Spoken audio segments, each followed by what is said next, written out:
আসসালামু আলাইকুম। তো এখানে দেখতে পাচ্ছেন বেশ কিছু থাই পেয়ারা গাছের চারা নিয়ে এসেছি আমি। তো এখান থেকে কিছু গাছের চারা আমাদের এলাকাবর্তী যে ভাই বেড়াদার আত্মীয়-স্বজনরা আছে তাদের বাসায় এই গাছের চারাগুলো একটু জায়গা থাকলে ওনাদের ওখানে গাছ রোপণ করে দিয়ে যাব।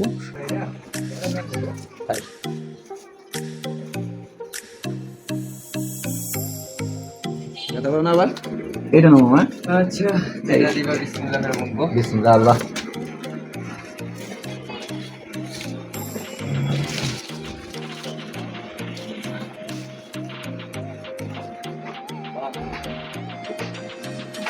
আবা